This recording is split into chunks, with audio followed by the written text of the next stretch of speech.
April 16 కొరకు CH Spurgeon గారు వ్రాసిన ధ్యానం చదువుతున్నాను, వినండి. ఆ దినమున గుర్రముల యొక్క కళ్ళెముల మీద యెహోవాకు ప్రతిష్ఠితము అను మాట వ్రాయబడును. జకర్యా 14వ అధ్యాయం 20వ వచనం. సమస్తం యెహోవాకు ప్రతిష్ఠించబడే ఆ రోజు గుర్రముల కళ్ళెములకు కట్టబడిన గంటల శబ్దాల్లో యెహోవా పరిశుద్ధుడు అనే మాట వినబడే ఆ రోజు ఎంత సంతోషకరమైన రోజు! యేసులో ఉన్న నాకు ఆ రోజు వచ్చేసింది. నేను కూడా అన్ని వస్తువులను దేవునికి ప్రతిష్ఠించేలా పవిత్రపరచాలి కదా. నేను నా దుస్తులను ధరించేటప్పుడు, వాటిని తీసి గోడకు తగిలించేటప్పుడు అవి నాకు ఏం జ్ఞాపకం చెయ్యాలి?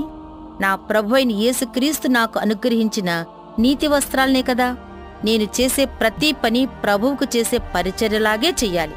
ఆహా, ఈరోజు నేను ధరించేవి యాజక వస్త్రాలు. ప్రభువు బల్లపై ఉన్న పదార్థాలతో సమానం నా భోజనం. నా గృహం దేవుని మందిరం. నా ఆఫీసులోని బల్ల బలిపీఠంతో సమానం. నా సంభాషణలే దేవునికి అర్పించే పరిమళ ధూప ద్రవ్యములు.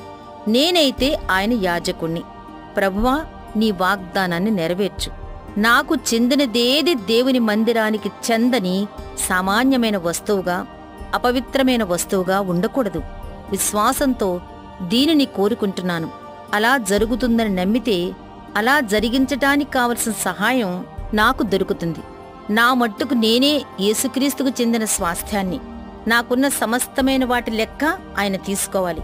ఎందుకంటే అవన్నీ ఆయనవే. ఆయన వస్తువులను నేను వాడే విధానంలోనే ఇవన్నీ ఆయనకు చెందినవని అందరికీ అర్థమయ్యేలా చేస్తాను.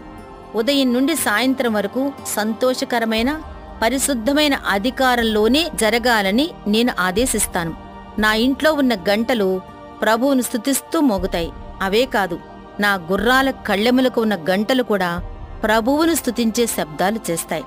సంగీతం పలికించటానికి పరిశుద్ధులకున్న హక్కు ఇంకెవరికుంది? అందుకే నా గంటలు, నా సంగీతం, నా నవ్వులు అన్నీ పరిశుద్ధంగా మార్చబడతాయి.